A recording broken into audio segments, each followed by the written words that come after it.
জোড়া লাগানোর জন্য কখনো কখনো নরম হতে হয়, আর একসঙ্গে থাকার জন্য সবসময় শক্ত হতে হয়। মানুষের সাথে যত মিশবেন ততই অভিজ্ঞতা অর্জন করতে পারবেন, সেটা ভালো হোক কিংবা খারাপ, মুখ হোক কিংবা মুখোশ। এর মধ্যে পার্থক্য বুঝে গেলেই মানুষ একা হয়ে যায়। জীবনে প্রতিটা ক্ষেত্রে মায়া ত্যাগ করতে হয়, আবেগকে বিসর্জন দিতে হয়, তবেই ভালো থাকা যায়। দুনিয়ার ভালো থাকার সিক্রেট হলো কারো কাছ থেকে কোনো কিছু আশা না করা।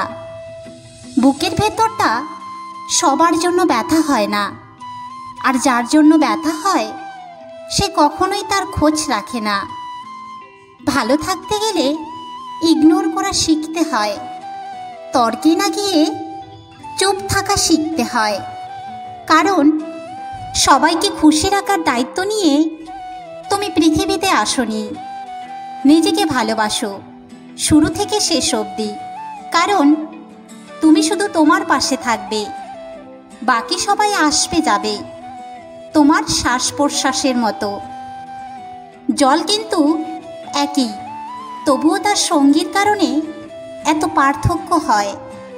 তাই তো বলা হয় সৎসঙ্গে স্বর্গবাস আর অসৎসঙ্গে সর্বনাশ। সুতরাং ভালো মানুষের সাথে চলার চেষ্টা করুন, আপনিও ভালো পথে চলবেন। যে তোমার অনুপস্থিতিতে অন্যের দ্বারা পুষিয়ে নেয় তাকে ছেড়ে দাও। গাছে যত্ন না নিলে যেমন গাছ মরে যায়, তেমনিভাবে সম্পর্কের যত্ন না নিলে সেই সম্পর্কও ভেঙে যায়। বিনা শর্তে আর বিনা অর্থে যে সম্পর্ক টিকে থাকে সেটাই হলো আস্তিক সম্পর্ক। মানুষের সৌন্দর্য তার মস্তিষ্কে বসবাস করে। যার মস্তিষ্কের ভাবনা যতটা উন্নত সে মানুষ হিসেবে ততটাই সুন্দর। বাস্তবতায় মানুষ মানুষকে ভুলে যায় না, সুতরাং বাস্তবতার অজুহাতে মানুষ মানুষকে দূরে ঠেলে দেয়। নিজের শরীরকে প্রয়োজনের চেয়ে বেশি সাজিও না, কারণ সে তো মাটির সাথেই মিশে যাবে। সাজাতে হলে চরিত্রকে সাজাও, কারণ মৃত্যুর পরেও মানুষ তোমাকে স্মরণ করবে। বইয়ের পাতা মানুষকে যা শিক্ষা দেয়, জীবনের পাতা তার চেয়ে অনেক বেশি কিছু শিখিয়ে দিয়ে যায়। পৃথিবীতে যদি কঠিন বলতে কিছু থাকে তাহলে সেটা হলো মানুষ চেনা।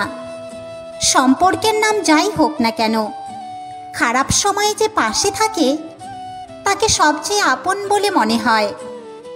পুরো পৃথিবীটাকে আলোকিত করার জন্য যেমন একটি সূর্য যথেষ্ট, তেমনি পুরো জীবনটাকে মনের মতো করে সাজাতে একজন মানুষই যথেষ্ট। সম্পর্কের সময়টাই আসল নয়, সম্পর্কের একে অপরের প্রতি সম্মান আর গুরুত্বটাই আসল। যারা তোমার পিছনে দাঁড়াবে তাদেরকে রক্ষা করো, যারা তোমার পাশে দাঁড়াবে তাদেরকে সম্মান করো। যে আঘাত মানুষকে পাথর বানায় সেই পাথর সহজে ক্ষয় হয় না। জীবনে যদি অনেক আগে যেতে চাও তাহলে নিজের কান বন্ধ করে রাখো, কারণ জীবনে চলার পথে অনেক মানুষের অনেক কথা তোমার মনোবলকে ভেঙে দিতে পারে। পৃথিবীর সবচেয়ে সুন্দর সম্পর্ক হলো যেখানে দুজন দুজনের কাছে গুরুত্ব পায়। অধিকাংশ মানুষ দুটো কারণে দুঃখী হয়, হয়তো টাকার কারণে, নয়তো ভালোবাসার কারণে। একটা সময় আসবে যখন বুঝতে পারবেন এ জীবনে আপনাকে যারা ছেড়ে চলে গেছে তারা ছেড়ে চলে যাওয়াতে আপনার মঙ্গল হয়েছে। মানুষের চরিত্রের একটা মজার দিক হচ্ছে মানুষ সত্যের চেয়ে মিথ্যেকে সহজে গ্রহণ করে। রেগে গিয়ে চিৎকার করে কথা বলা ব্যক্তির মন অনেক সরল হয়। জীবনে তিনটি জিনিস খুব প্রয়োজন: ধৈর্য, বিশ্বাস আর পরিশ্রম। ভালোবাসা দ্বিতীয়বার যে আসে সে ভালোবেসে আসে না, সে বিপদে পড়ে আসে। তাই তখন সব কিছু থাকলেও ভালোবাসা থাকে না।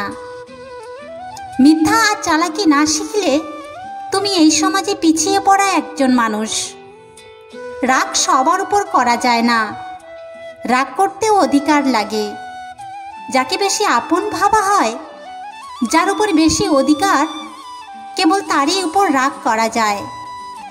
দুঃখের দিনে যে অতিথি হয়ে আসবে সে তার স্বার্থের জন্য নয়, আপনাকে সাহায্য দেবার জন্য আসবে। মানুষ সবচেয়ে বেশি ক্ষতিগ্রস্ত হয় রাগে, লোভে এবং আবেগের বশে। সফলতার পর সঙ্গী হওয়া এবং সঙ্গী হয়ে সফলতা বানানোর মধ্যে পার্থক্য অনেক। যে মানুষটা রোজ তোমার অবহেলাগুলো চুপচাপ সহ্য করে আর তুমি দিনের পর দিন সহজেই তাকে ঠকিয়ে যাচ্ছ, ভেবো না তুমি জিতে যাচ্ছ, আসলে তুমি তাকে হারিয়ে ফেলছো। জীবনে একে অপরের মতো হওয়াটা খুবই গুরুত্বপূর্ণ নয়, একে অপরের জন্য হওয়াটা গুরুত্বপূর্ণ। বন্ধু মানে কাছে থাকা নয়, পাশে থাকার নাম বন্ধুত্ব। মিথ্যে বলে মন ভোলানো নয়, সত্য বলে সাহস জোগানোর নাম বন্ধুত্ব।